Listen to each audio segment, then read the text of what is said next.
माँ जी क्यों ना एक नौकरानी रख लें काम के लिए। नौकरानी किस लिए बहू? घर में दो दो बहुएं होते हुए अब नौकरानी काम करेगी? नौकरानी के हाथ का काम मुझे बिल्कुल पसंद नहीं है बहू।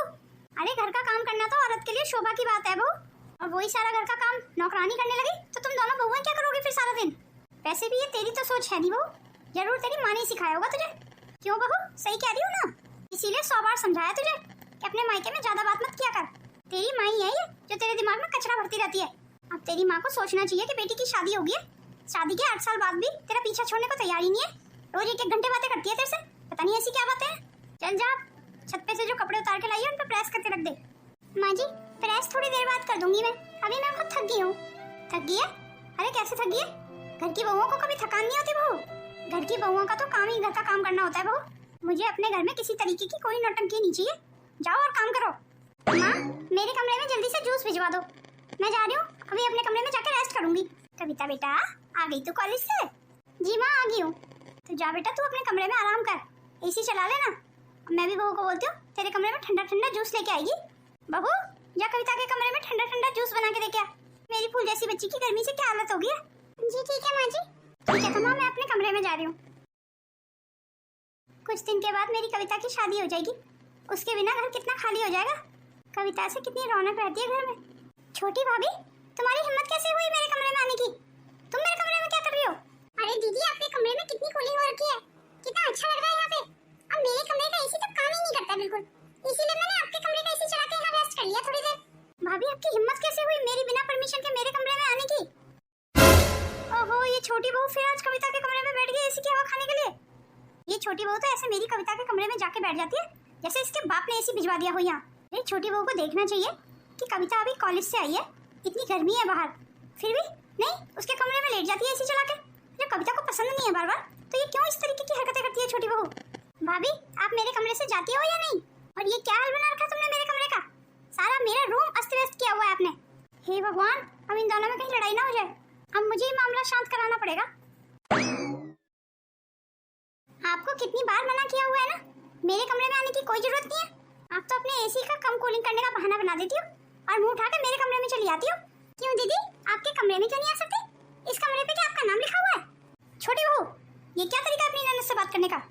तमीज क्या तूने कहीं बेच खाई है? माँ आपने भी ध्यान नहीं दिया, आपको मैंने कितनी बार कहा है कि मुझे मेरे कमरे में कोई पसंद नहीं है।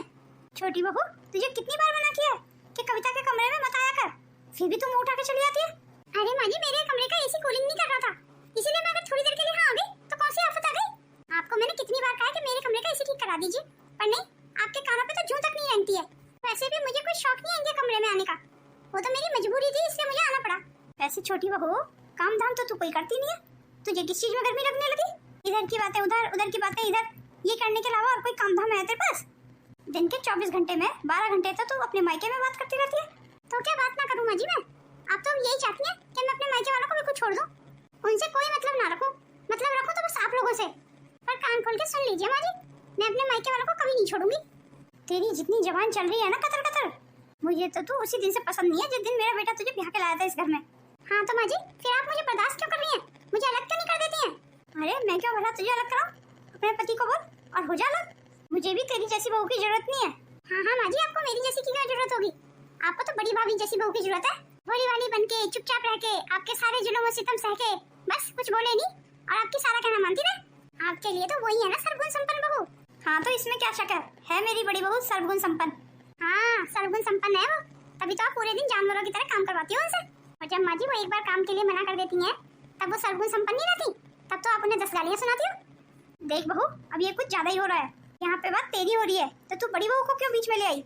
अच्छा तो मैं बड़ी बहू को बीच में ले आई, अब आपसे कोई जवाब नहीं बन रहा है तो मैं बड़ी बहू को बीच में ले आई। आज तो हर हालत में नीलेश से बात करूंगी मैं नहीं रख सकती तुझे इस घर में। एक काम कीजिए माँ जी आप मुझे ना ऊपर वाला हिस्सा दे दीजिए, मैं उसमें रह लूंगी, मुझे भी नहीं रहना है आप जैसे लोगों के साथ।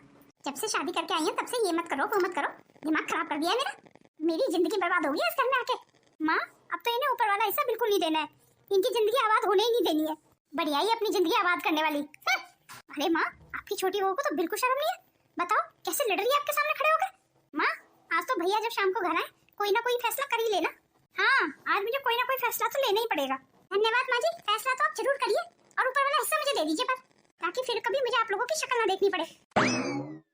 देखा ना माँ आपने, आपकी छोटी बहू आज कितने उल्टे सीधे जवाब देके गई आपको। मुझे तो अब तक यकीन ही नहीं हो रहा है माँ कि ये इतना बोलती है। घर में किसी की हिम्मत नहीं है जो आपके सामने खड़ा भी हो सके। ये 2 दिन की आई इसकी इतनी हिम्मत। बड़ी भाभी तो थर थर आज तक कांपती है आपके सामने। ये बेखौफ होके कैसे खड़ी हुई थी, कैसे जवान चला रही थी आपके सामने। तो सही कह रही कविता, अब तो इसका कुछ ना कुछ करना पड़ेगा।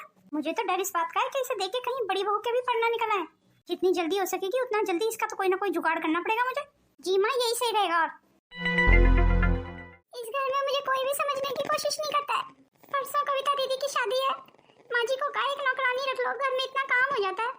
पर माँ जी से तो वो भी नहीं होता है। अब मैं इतना सारा शादी ब्याह का काम कैसे खत्म करूँ? घर में कितने गेस्ट आ रहे हैं, बस माँ जी ने तो सारा काम मेरे सिर पे डाल दिया है। अरे बहू, किस चीज का मातम बना रही है यहाँ? तुझे पता नहीं है तेरी ननद की शादी है? घर में इतना काम पड़ा है, घर में इतने रिश्तेदार आए हुए हैं। चल जा, सारे रिश्तेदार चाय पानी का वेट कर रहे हैं। जी माँ जी, बस अभी बना के ला रही हूँ। ऐसे बहू, मैं पूछ सकती हूँ तू कमरे में क्या कर रही है जब सारे रिश्तेदार बाहर बैठे हुए? माँ जी, सिर में बहुत दर्द हो रहा था तो सिर दर्द की दवाई खाने आई थी कमरे में। चल बहू, अगर दवाई खा ली हो तो जल्दी बाहर आ जा और सारे रिश्तेदारों को चाय पानी दे दे, सब इंतजार कर रहे हैं। घर में बहुत काम पड़ा है बहू अभी। माँ जी, अब चलिए, मैं आ रही हूँ। ये माँ जी भी ना मुझे 1 मिनट के लिए भी चैन नहीं लेने देती हैं। बस माँ जी का सारा बस तो मुझ पे ही चलता है। मेरी देवरानी सही है जो 10 बातें सुना देती है माँ जी को, और माँ जी उसको कुछ बोल भी नहीं पाती हैं। फिर आज मेरे शादी को पूरे 8 साल हो गए। क्या मेरा इस घर में इतना भी अधिकार नहीं था कि माँ जी मेरी ननद की शादी में मुझे एक साड़ी दिला देती? माँ जी यही बोलती नहीं आज दिला दूंगी, कल दिला दूंगी, पर माँ जी ने मुझे साड़ी के लिए पैसे दिए ही नहीं और ना ही इनको देने दिए। और लास्ट में मुझे अपनी पुरानी साड़ी निकाल के दे दी कि ये वाली पहन ले तू। मेरा उस साड़ी को लेने का कितना मन था जो मैंने पसंद की थी, पर माँ जी ने मुझे दिलाई नहीं। और तो और मेरे दहेज में जो सामान आया था वो भी माँ जी ने दीदी को दे दिया, वो भी मेरे से बिना पूछे। इसका मतलब तो यही हुआ ना कि माँ जी सिर्फ काम के लिए मुझे याद करती है, बाकी माँ जी को मेरे से बिल्कुल प्रेम नहीं है। जहाँ पे भी मेरे लिए पैसे खर्च करने की बात आती है माँ जी तुरंत मना कर देती है। तो क्या इस घर पे मेरा बिल्कुल अधिकार नहीं है? और तो और कई बार तो माँ जी सबके सामने मुझे डांट देती है, इतना भला बुला बोल देती है मुझे, कितना बुरा लगता है मुझे। कम से कम माँ जी को ये तो सोचना चाहिए उनकी बहू हूँ मैं, नौकरानी नहीं हूँ। ये ले, तू यहाँ बैठी है और मैं तुझे सारे घर में आवाजें दे रही हूँ। जी कहिए माँ जी, क्या काम था? बहू तू एक काम कर, जाके कविता का कमरा तैयार कर दे। आज कविता अपने ससुराल से आ रही है। पर माँ जी, कविता दीदी तो अभी 2 दिन पहले अपने ससुराल गई थी, तो वो फिर से क्यों आ रही है इतनी जल्दी? वो क्यों आ रही है, कब गई थी, ये सब जानना तेरा काम नहीं है बहू। तेरे को जितना बोला जाता है ना उतना कर। तू बहुत दिमाग चलाने लगी है आजकल अपना। जा, कविता का कमरा तैयार कर दे। जी ठीक है माँ जी, अभी कर देती हूँ। माँ, मैं घर आ रही हूँ। हाँ बेटा, तेरा जब मन करे तू तब आ। ऐसे तेरे ससुराल में सब ठीक तो है? माँ, मेरी ननद आई और मुझे ऑर्डर देके चली कि भाभी खाना बना लेना। हाँ तो एक बार बना के दे देती हूँ उसे खाना। माँ, उसने खाने की थाली फेंक के मार दी और कहा ये कोई खाना होता है, इसे तो हमारे घर के जानवर भी नहीं खाएंगे। हाँ तो तू कह देती कि तू खुद बना के खा ले, फिर बोल देती तू अपनी ननद को कि तू उस घर की नौकर थोड़ी है कोई। तू कह देती अगर मेरा काम इतना ही नापसंद है तो घर पे कोई नौकरानी रख लो। मुझे कुछ नहीं पता माँ, मैं कल आपके पास आ रही हूँ। अरे हाँ हाँ बेटा, ये तेरा ही तो घर है, तेरा जब मन करे तू तब आ। चल बेटा, मैं फोन रखती हूँ। तो तू क्या हमारी बातें सुन रही है चुप चुप के? नहीं नहीं माँ जी, मैं तो आपको खाने के लिए बुलाने के लिए आई थी। भाभी, आपको पता है कविता दीदी ऐसे ही नहीं आ रही अपने मायके, अपने ससुराल से लड़ाई करके आ रही है। ये तू क्या कह रही है रश्मि? जी भाभी, मैं बिल्कुल सही कह रही हूँ, पर तुझे कैसे पता ये सारी बातें? मुझे इसलिए पता है भाभी कि मैं माँ जी को रोज दीदी से 1-1, 2-2 घंटे बातें करते हुए सुनती हूँ। मैं देखती हूँ माँ जी बहुत दीदी को बरगलाती है। मैंने तो कल ही माँ जी को दीदी से बात करते हुए सुना। माँ जी पता नहीं किस पे इतना नाराज हो रही थी और दीदी को बोल रही थी अपना सामान पैक करो और इधर आ जा। इसीलिए तो दीदी आज आ रही है, यही कारण होगा दीदी भाभी, और कोई कारण नहीं हो सकता। मैं आपको बताऊं भाभी, कल को अगर दीदी का घर खराब होता है ना तो माँ जी का बहुत बड़ा हाथ है दीदी का घर बर्बाद कराने में। पर रश्मि, माँ जी ऐसा कैसे कर सकती है? अपनी बेटी का घर क्यों खराब कर रही है?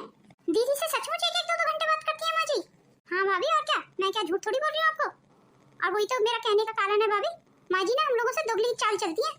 माँ जी के सारे असूल ना सिर्फ बहुओं पे लागू होते हैं, बेटियों पे नहीं। बहुओं के लिए उनके सारे असूल है और बेटियों के लिए उनका कोई असूल नहीं है। नहीं नहीं, कहते हो तू बिल्कुल ठीक रही है रश्मि। रश्मि, तू तो फिर भी अपनी मन की भड़ास थोड़ी बहुत निकाल लेती है माँ जी के साथ, उनको जवाब दे देती है तू, पर मैं तो वो भी नहीं कर पाती हूँ। पर भाभी फिलहाल क्या करें?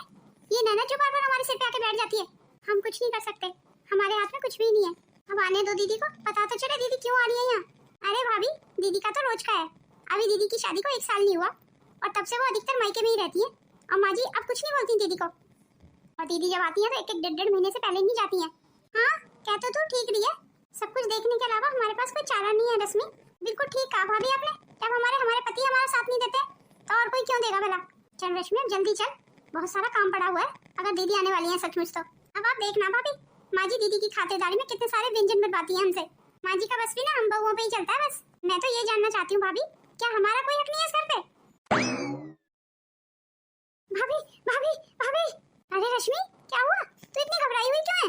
भाभी क्या बताओ, वो भाभी भाभी क्या वो कर रही है? रश्मि जल्दी बता ना क्या बात है, मेरा दिल बैठा जा रहा है।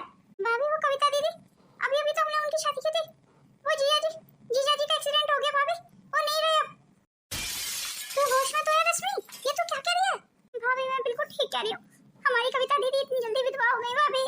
जैसे ही मैंने ये खबर सुनी मेरे तो पैरों तले जमीन निकल गई भाभी। ये सब क्या हो गया?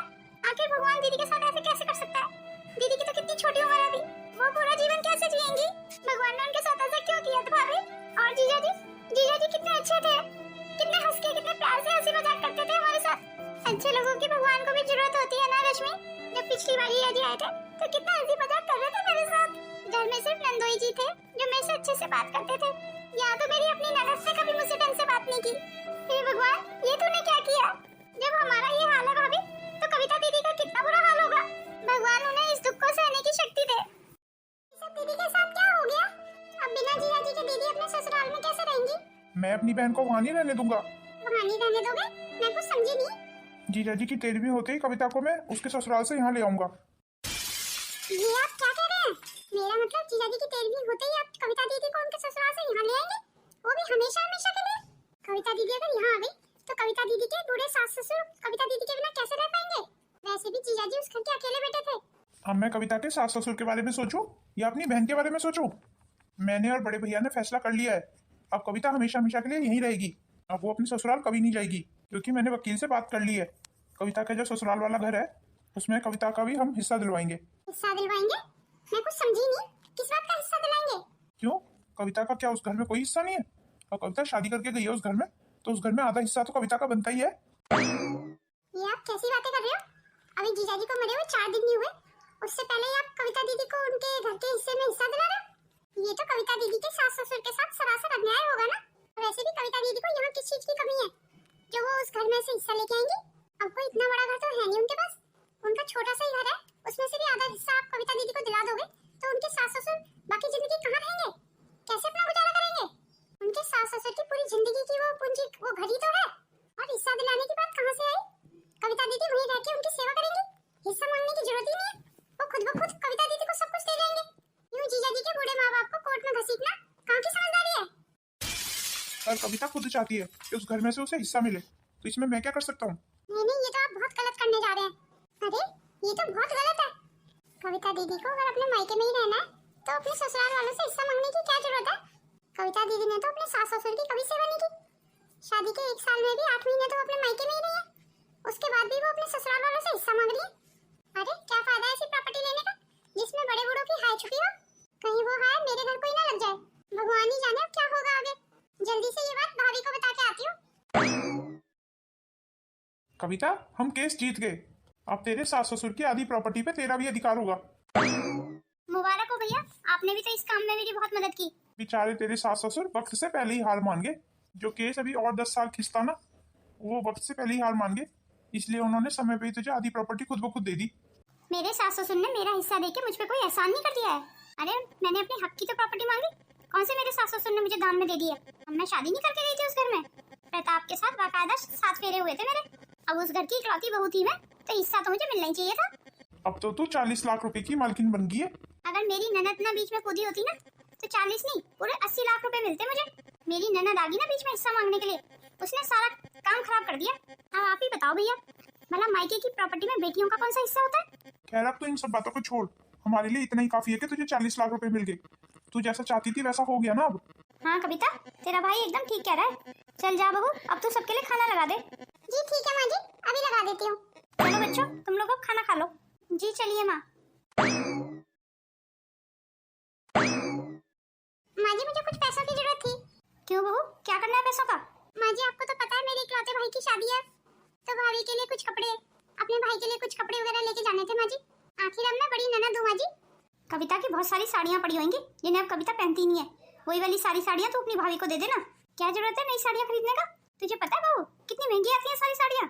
तो आपका मतलब है माँ जी कविता दीदी की सारी पहनी हुई साड़ियां मैं अपनी नई नवेली दुल्हन भाभी को दे दूं? माफ करना माँ जी, पर मैं ऐसा कुछ नहीं करूंगी। अगर तू ऐसा नहीं करेगी तो तू क्या करेगी फिर? तो फिर तू खाली हाथ चली जा अपने भाई की शादी में। मुझसे क्यों साड़ियां मांग रही है? कान खोल के सुन ले बहू, मैं तुझे कोई साड़ी फाड़ी के पैसे नहीं देने वाली हूँ। जब देखो तुम लोगों की फिजूल खर्ची नहीं खत्म होती है।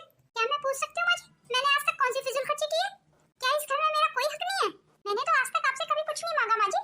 शायद 10 साल में पहली बार आपसे पैसे मांगे होंगे माँ जी मैंने, उसमें भी आपने मुझे 4 बातें सुना दी। वैसे तू किस हक की बात कर रही है बहू? तेरा कोई हक नहीं बनता इस घर में। अगर तू इस घर में रह रही है, काम कर रही है, तो बदले में खाना नहीं खा रही है? और भला बहुओं के कौन से हक होते हैं, जरा मैं भी तो सुनो। क्यों माँ जी, आपकी बेटी तो अपने मरे हुए पति से भी हक के पैसे ले आई और मैं अपने जिंदा पति पे भी कोई हक ना रखूं? वाह माँ जी वाह, क्या न्याय है आपका। आप ये तो नहीं चाहेंगी माँ जी बिल्कुल भी, जैसे दीदी ने अपना हक कोर्ट में जाके ले लिया, मुझे भी यही करना पड़े? अगर चाहती है माँ जी तो बताइए, आपकी बेटी जो करे वो सब सही और बहुएं जो करे वो सब गलत। अरे माँ जी आपने तो हद कर दी बिल्कुल, मेरी चुप्पी का ज्यादा ही नाजायज फायदा उठाया आपने। मैं आपकी आज तक इज्जत कर करके मर गई माँ जी, और बदले में आपने मुझे क्या दिया? अपनी विधवा बेटी की पुरानी साड़ियाँ। बस माँ जी अब बहुत हो गया, अब मेरे से बर्दाश्त नहीं होता। भाभी बिल्कुल ठीक कह रही हैं, मैं भाभी के साथ हूँ आज। तो बताइए माँ जी, कोर्ट में जाके अपना हक ले ले, ऐसे दीदी लेके आएंगे अपने ससुराल से? नहीं नहीं बहू, ये सब करने की जरूरत नहीं है। तू जैसा बोलेगी बहू वैसा हो जाएगा, इसी में आपकी भलाई है।